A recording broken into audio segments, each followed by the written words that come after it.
Hello and welcome to the channel. If you haven't been here before, do us a favor. Subscribe to the channel, leave a little comment, be a good egg, right? So today, it's just a quick video today. We're going to get educational and we're going to talk a little bit about text hooks. Text hooks are great. Text hooks are, they're a real secret sauce to kind of easy viral content. That is a cheap way of turning a really kind of DIY, nothing-y video into something really, really engaging. The way that social media's algorithms have changed now, particularly TikTok, is that shocking and instantly grabbable content that engages you in the first 3 seconds is the key to content performing well, ultimately. And one of the absolute best way to do that is with text hooks. So let's just confirm what it is that I mean by a text hook. Ultimately, it's a caption, really. It's just a title or a bit of text that you give to a video or a photo that anchors what that video is all about. So you might be watching this video on social media now. I'd have probably put a text hook along the lines of 5 viral text hooks that will help your music blow up, right? That's a text hook.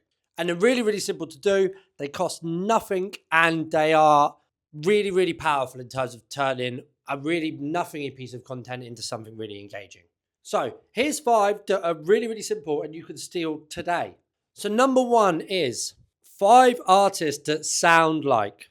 Now there's a couple of different variations on this, but what you're essentially doing is you're doing a photo carousel of 5 artists that are in your niche, that obviously one of them is you, but the key to this is that the first artist on the hook needs to be someone really, really big. So if you were a rock band, you could do 5 artists that sound like idols, for example. Or if you were a house music artist, you could do 5 artists that sound like Fred again. Now, this is just a really basic way to do this. There's lots of really cool twists you can do on this. My favorite, and one that we use quite a lot, is to say artist X, big artist, your hero artist, shares their Spotify Wrapped, or artist X shares their top 5 artists for 2026. Now, why does this work?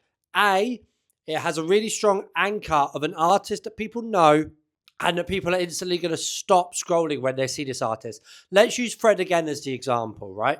If you're a massive Fred again fan, you instinctively stop scrolling whenever you see something about him because you think it might be news, you think it might be tour dates, you think it might be something that's of interest to you, right? So you're instantly grabbing Fred again fans by doing this post, right? Then you can do 5 artists that sound like Fred again, or Fred again shares his new playlist for 2026. Anything like that is fine. They all work because it has the hook of Fred again and it has a text hook telling people to scroll. The second concept is I showed this song too, or I told my mum about this song, right? Now, this could be done in a number of ways, but the most effective way we usually see it done is I showed this song to, my mum, or I showed this song to my manager and here's what they thought, right? This works because the text hook of the activity engages people. It directly promotes a song or a piece of music, and it gets people to engage with the idea of what's happening in the video, because we can all visualize ourselves, or we all have shown a parent something embarrassing or a piece of music over the time. So we can all relate to what's happening in the video. Number 3 is I feel like you guys are about to make this song change my life. I butchered the delivery of that, but there's a few ways that this can be done. It's just I feel like this song is about to change my life. And this can be done with a really simple video of you in the studio, you with the band, you can do it anywhere, anything. You can just be you sat down with a camera to video if you like. But this has the effect of directly promoting the song. It causes a bit of intrigue with the reader. It makes them want to hear this song because, how it makes the reader think, well, how good must this song be if it's going to change this person's life? And you can do lots of different variations on that. The fourth concept is a negative 5 things photo carousel, right? So this is a really, really interesting one. So what you're essentially doing here is 5 things I hate about something, right? So a really common one is, 5 things I hate about being an independent musician, but you could also do 5 things I hate about living in London, 5 things I hate about, the type of niche that my music lives in, whatever. You can do it however you want, right? But the reason that this works is, A, photo carousels make people want to scroll because they want to get to the end, and negative emotion trumps positive emotion on social media. It just does. People like controversy. People like to disagree with each other. Why is it that shock posts and content which is deliberately designed to provoke does so much better than content about happiness and joy? It's because people like to argue. People comment, they disagree.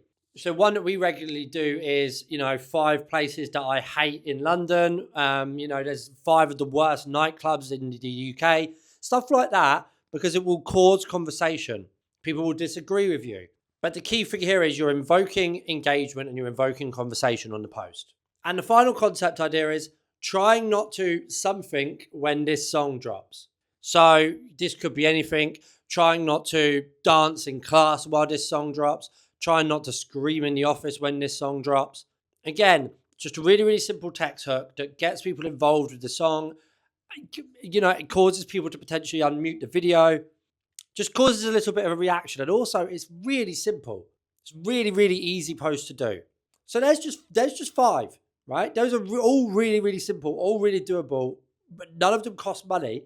But also, I'd encourage you to, if you see a piece of content and you found yourself unmuting it, or you found yourself dwelling on that piece of content or clicking on it, why? Why did it make you do that? If you're using TikTok or you're using Instagram, chances are it was probably because of a text hook. So yeah, the lesson here is you can turn weak content into really, really strong content just with some good text hooks.